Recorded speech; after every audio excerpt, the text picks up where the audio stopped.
어떤 죽음은 사회 전체를 얼어붙게 만듭니다. 너무 갑작스럽고 너무 잔혹하기 때문입니다.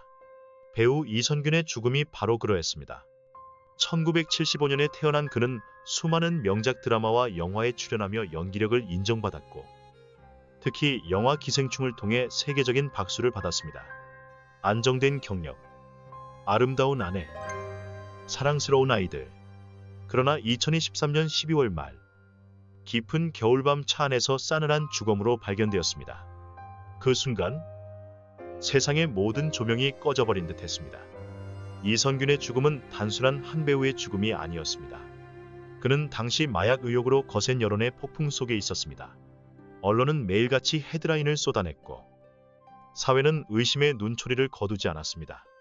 레드카펫 위에서 뜨거운 박수를 받던 남자가 하루아침에 냉혹한 심판대 위에 선 것입니다.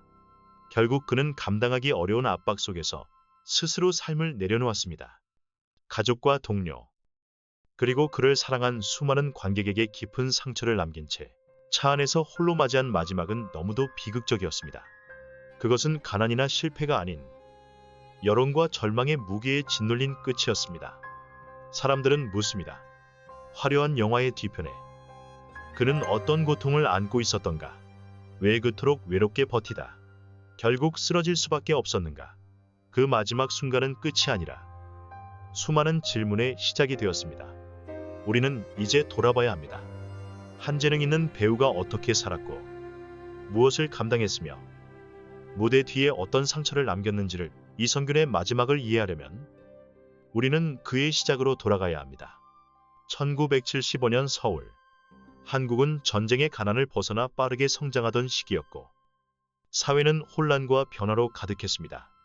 그 속에서 자라난 아이는 일찍부터 세상을 바라보는 눈을 달리해야 했습니다. 어린 시절의 이선균은 조용했지만 특별했습니다. 그는 또래 아이들처럼 뛰어노는 것보다 사람들을 관찰하고 흉내내는 것을 즐겼습니다. 목소리, 표정, 몸짓을 따라하며 자신만의 세계를 만들었고, 그것은 곧 연기의 씨앗이 되었습니다. 예민하고 섬세한 눈빛은 이미 남다른 감수성을 드러내고 있었습니다. 하지만 동시에 그는 내성적이고 수줍은 소년이기도 했습니다. 그의 가정은 부유하지도 권력자도 아니었지만 적어도 아들의 꿈을 존중해 주었습니다. 학창시절 그는 연극 동아리에 들어가 작은 역할로 무대에 올랐습니다. 화려하지 않았지만 그 순간 무대의 불빛은 그의 가슴 깊은 곳에 불씨를 남겼습니다. 나는 이곳에 서고 싶다는 열망. 그것은 단순한 취미가 아니라 삶의 방향이 되었습니다. 그러나 길은 쉽지 않았습니다. 주위의 시선은 차갑고 의심스러웠습니다. 배우가 밥 먹여주냐? 얼마나 버틸 수 있겠어?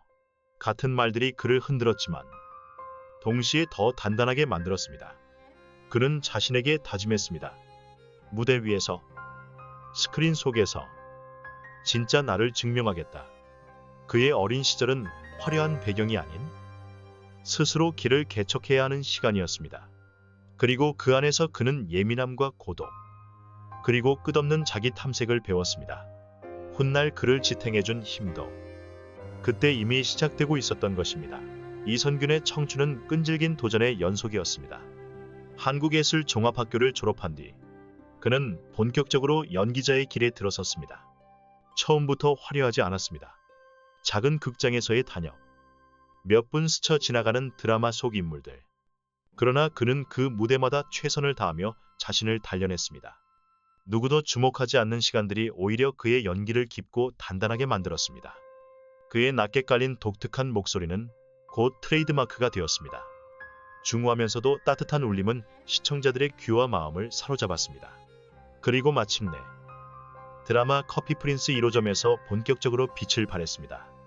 까칠하면서도 따뜻한 매력을 지닌 관리자로 등장한 그는 대중의 사랑을 한몸에 받으며 스타로 자리매김했습니다. 하지만 그는 인기에 안주하지 않았습니다. 비슷한 배역 대신 매번 다른 얼굴을 보여주려 했습니다. 고뇌하는 가장, 섬세한 악역, 흔들리는 남편, 다양한 캐릭터를 오가며 그는 연기의 폭을 넓혀갔습니다. 대사보다 눈빛과 침묵으로 많은 것을 전달할 줄 아는 배우.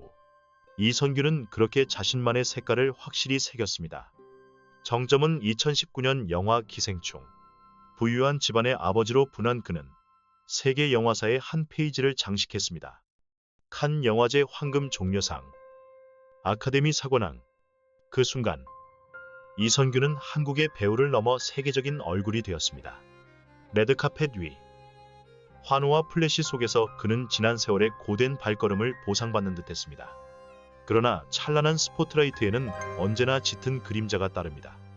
기생충 이후 세상의 기대는 더 무거워졌습니다. 새로운 작품마다, 새로운 행보마다 날카로운 평가가 쏟아졌습니다. 그는 이제 조용히 연기하던 무명의 배우가 아니라 모두가 바라보는 중심이었습니다. 그리고 그 무게는 누구보다 섬세한 그의 마음을 조금씩 짓누르기 시작했습니다. 기생충 이후 이선균은 마치 정점에 서 있는 듯 했습니다. 그러나 그 순간이야말로 가장 무거운 시간이었습니다. 명성은 평안을 주지 않았습니다. 오히려 기대와 압박을 두 배로 키웠습니다. 새로운 작품은 늘 비교당했고 그의 일거수일투족은 대중의 시선에 노출되었습니다. 차분하고 섬세했던 그는 그 비 속에서 점점 숨이 막혀갔습니다. 한국의 연예계는 치열한 경쟁과 도덕적 잣대가 냉혹하게 작동하는 세계입니다. 작은 흠집 하나가 곧 인생 전체를 무너뜨릴 수 있습니다. 예민하고 감수성이 깊었던 그는 루머와 비난에 더욱 취약했습니다. 그리고 마침내 2023년 말 그는 마약 사건 의혹에 휘말리게 되었습니다. 한때 세계 무대의 주인공이었던 이름이 이제는 무거운 헤드라인으로 도배되었습니다. 수사, 신문, 의혹. 그는 결백을 주장했지만 대중은 믿지 않았습니다. 한국 사회는 연예인의 잘못에 특히 가혹했고 언론은 끊임없이 그를 몰아세웠습니다. 거리의 시선, 온라인의 댓글, 모든 것이 그를 죄인으로 몰아갔습니다. 무엇보다 고통스러웠던 것은 내면의 고독이었습니다. 가족이 있었지만 그는 그 절망을 온전히 나눌 수 없었습니다. 자존심과 책임감 때문에 더욱 침묵했고 그 침묵은 그를 고립시켰습니다. 레드카펫 위의 환호에서 의혹의 나라까지 그 간극은 너무 컸습니다. 그리고 그 낭떠러지의 끝에서 이선균은 누구에게도 털어놓지 못한 싸움을 홀로 이어갔습니다. 그 싸움은 이미 치명적인 어둠으로 기울고 있었습니다. 2023년 12월 서울의 겨울은 차가웠고 이선균의 마음 역시 얼어붙어 있었습니다. 그는 이제 더 이상 배우가 아닌 피의자로 불리며 언론의 헤드라인을 뒤덮었습니다. 한때 세계적인 박수를 받던 배우가 이제는 조사실의 강한 조명을 마주하고 있었습니다. 질문은 날카로웠고 침묵조차 죄로 해석되었습니다. 그에게 허락된 공간은 점점 좁아지고 있었습니다. 지인들은 말했습니다. 마지막 며칠 동안 그는 지쳐 보였고 눈밑은 검게 패였으며 목소리는 떨렸습니다. 무대 위에서 관객을 사로잡던 따뜻한 톤은 사라지고 남은 것은 무기력뿐이었습니다. 세상이 주었던 찬사와 사랑은 순식간에 비난과 수치로 바뀌었고 그 간극은 그를 무너뜨렸습니다. 그는 더 이상 출구를 찾지 못했습니다. 2023년 12월 27일 새벽 경찰은 한 통의 신고를 받습니다. 도로 옆에 멈춰선 차. 그리고 그 안에서 숨을 거둔 채 발견된 이선균. 그는 그렇게 세상을 떠났습니다. 유서도 남기지 않았지만 이미 지난 시간 속에서 수많은 비명을 남겨왔던 것입니다.